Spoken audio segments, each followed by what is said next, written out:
अगर आजकल आप न्यूज़ देख रहे होंगे तो आपने पक्का G20 मीटिंग के बारे में सुना होगा, क्योंकि आजकल इंडिया में G20 के बहुत सारे प्रोग्राम्स हो रहे हैं। तो ये G20 क्या है? G20 एक ग्रुप ऑफ 20 मतलब 20 देशों का समूह है। दुनिया में सबसे बड़ी 20 अर्थव्यवस्थाएं को मिला के ग्रुप ऑफ 20 मतलब कि G20 बनाया गया है। 1999 में 1999 में इसकी स्थापना हुई थी। तब जो जो दुनिया की सबसे बड़ी 20 अर्थव्यवस्थाएं थी उसको उस देशों को जोड़ के ये समूह बनाया गया था। और उसमें डिसाइड हुआ था कि हर एक मेंबर कंट्री को हर एक साल में उसकी प्रेसिडेंटशिप मिलेगी, और उसी साल उसी देश में उसका जो प्रोग्राम है, जो अधिवेशन है वो होता है। तो इस साल बारी है इंडिया की। इंडिया में इस साल नरेंद्र मोदी जी को उसका ये जो G20 मेंबर्स की जो समिति है उसका प्रेसिडेंटशिप मिला हुआ है।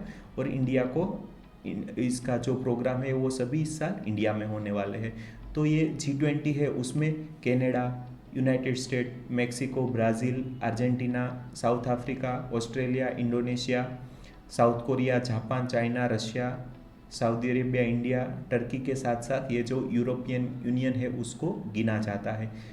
ये G20 समूह इतना बड़ा है कि दुनिया में करीब 80% जो लैंड है उसके उस पे उसका कंट्रोल है। और दुनिया की जो 75 टू 80% इकोनॉमी है उस पे भी उसका इसका जो प्रभाव है। तो ये बहुत ही इम्पोर्टेंट है। दुनिया में हर साल किसी न किसी एक देश को इसका प्रेसिडेंटशिप मिलता है, और उसी साल उसी देश में इसका मीटिंग होता है। और इस साल है वो इंडिया को मिला हुआ है। इस साल आपने शायद देखा होगा न्यूज़ में कि जो लास्ट टाइम था मतलब 22 में इंडोनेशिया के पास इसका जो प्रेसिडेंटशिप वो था। और वहाँ पे हमारे मोदी जी भी गए हुए थे और हमने ये प्रोग्राम देखा था। तो इस साल है जो 2023 का जो प्रेसिडेंटशिप है वो इंडिया को मिला हुआ है। और ये जो सभी प्रोग्राम है वो इंडिया में होने जा रहे हैं। शायद आपने न्यूज़ में देखा होगा कि अलग अलग दिन में अलग अलग सिटीज़ में अलग अलग ये G20 के प्रोग्राम्स होते रहते हैं। कल्चरल प्रोग्राम रहते हैं, इकोनॉमिकल प्रोग्राम रहते हैं, फॉरेन अफेयर्स के प्रोग्राम रहते हैं, बहुत सारे इसमें डिसीज़न आते हैं। ये जो साल है वो बहुत ही इम्पोर्टेंट है। क्यों? क्योंकि जो अभी रशिया और यूक्रेन का युद्ध चल रहा है उसमें कुछ डिसीज़न नहीं आ रहा है। तो इंडिया के पास एक बहुत ही अच्छा मौका है कि वो सभी को समझा के एक इन्फ्लुएंस ला के ये इस पर कंट्रोल कर सकता है और उसको रोक सकता है। तो जो इंडिया है वो पहले ही ताकतवर था, लेकिन इसकी ताकत को किसी ने नहीं पहचाना था। लेकिन 2014 में जब नरेंद्र मोदी जी प्राइम मिनिस्टर बने उसके बाद में धीरे धीरे इंडिया का पूरे वर्ल्ड में जो दबदबा था वो बढ़ने लगा। क्यों?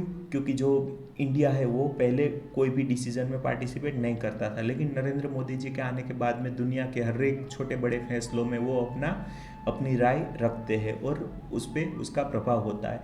दुनिया के बाकी देशों को भी ये अच्छा लगता है। क्यों? क्योंकि जो इंडिया है वो उसने कभी किसी और कंट्री पे अपना हक नहीं थोपा है और किसी और कंट्री पे कुछ भी थोड़ा छोटा मोटा भी हमला नहीं किया है।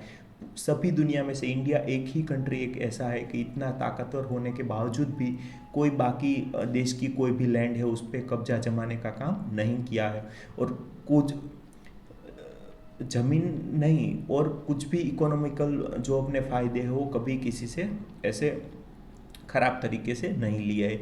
इसीलिए जो इंडिया है वो पूरे दुनिया के सभी देश है उसको इतना इम्पोर्टेंट दे रहे हैं। जो इंडिया एक ही ऐसा देश है जो अगर उसको पूरी दुनिया का नेतृत्व करने का चांस मिला तो दुनिया एक अच्छे रास्ते पे जा सकती है।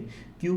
क्योंकि जो अभी यूनाइटेड स्टेट दुनिया का नेतृत्व कर रहा है लेकिन वो सभी तरीके से उसमें फेल होता जा रहा है। क्योंकि अफ़गानिस्तान में आपने देखा और अलग अलग कंट्रीज़ में आपने देखा, आपने कोविड के वक्त देखा, तो जो यूएस को जो दुनिया की लीडरशिप लेना चाहिए थी वो नहीं ले पाया, और दुनिया को जो एक अच्छा सा नेतृत्व देना चाहिए था वो नहीं दे पाया।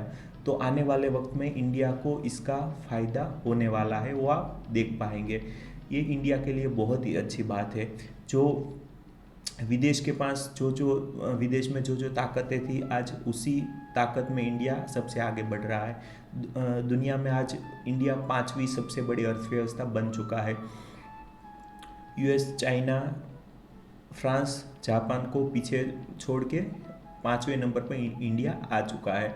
इंडिया ने 1-2 साल पहले ही यूके को अर्थव्यवस्था में पीछे छोड़ दिया, शायद आपको ये पता होगा। और आने वाले वक्त में वो जापान को भी पीछे छोड़ देने वाला है और फ्रांस को भी छोड़ देगा। और यूएस, चाइना के बाद में सबसे बड़ी तीसरी अर्थव्यवस्था बनने जा रहा है इंडिया। तो ये वर्ल्ड के लिए बहुत ही अच्छी बात है। यूएस और चाइना दोनों विस्तारवादी नीति के लिए जाने जाते हैं। जो यूएस है वो पूरी दुनिया में इकोनॉमिकल उसके जो सैंक्शंस है उसको कंट्रोल करता है, और ये चाइना है वो विस्तारवादी नीति अपनाता है। तो ये दोनों के बारे में पूरी दुनिया जानती है, और पूरी दुनिया है इस दोनों का नेतृत्व है वो स्वीकार नहीं करती है।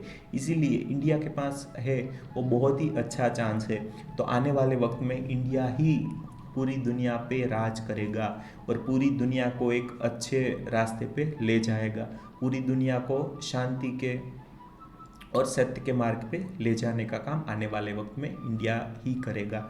तो दोस्तों, आने वाले वक्त में हम इसके बारे में बहुत सारे वीडियोज़ है वो बनाने वाले हैं। दुनिया में अलग अलग अर्थव्यवस्था है, किस तरीके से आगे बढ़ी, उसकी हिस्ट्री क्या है, वो सब आने वाले वक्त में हम देखने वाले हैं। तो हमारी जो यूट्यूब चैनल है उसको ज़रूर सब्सक्राइब कीजिए, हमारे इंस्टाग्राम और फेसबुक पे भी जुड़िए, और don't forget to join us on Wilnek social network.